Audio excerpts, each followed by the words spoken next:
Right, my fellow YouTube pipe presenters are 100% aware of what Tad and Pad is. Tad is tobacco acquisition disorder and Pad is pipe acquisition disorder. I also have some extra ones on there. I have Cad and Sad. Cad is cigar acquisition disorder and Sad is snuff acquisition disorder. And you can also put cigarettes under Cad as well. So I'm quickly going to go through the things I've picked up in my 4.5 days in Havana and how much I've actually smoked. So I'll start with what I've smoked. This is what I've smoked so far that had bands.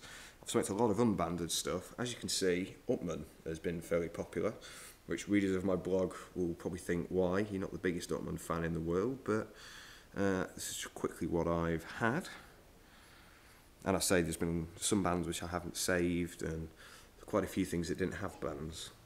As well as that, I have also pinched a little bit of soil from the Hoyo de Monterey plantation. I got a rather nice pipe that I bought because the salesman said it smells good, which it does. It's got a very aromatic smell, so I'm dreading to think what it actually smokes like. And then we have some cigars. I'll start with the machine-made ones first. I've got some Belinda, some Guantanameras, some Cahiba Minis, Romeo Minis, some Troya Club, a couple more Cristales. We've then got the unbanded cigars. Now, this is the Jimmy Vegas. This was rolled for me by someone at the Hoyo de Monterey plantation. These were rolled in a shop in Havana that none of us can remember the name of. The only thing we remember is there was tobacco all over the floor.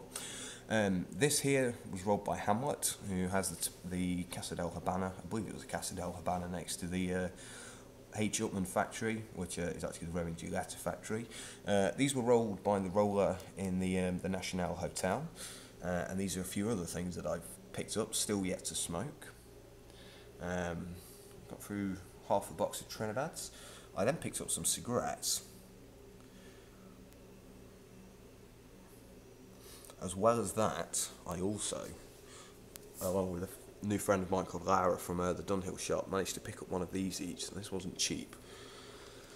This is a book of pre-revolution Habano bands.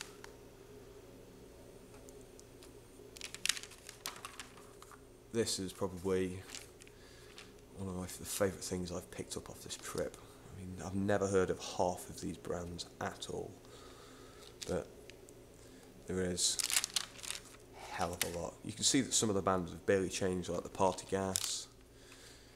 The Quintero band hasn't changed much. The Rafael Gonzalez band's barely changed. Romeo band hasn't changed a great deal.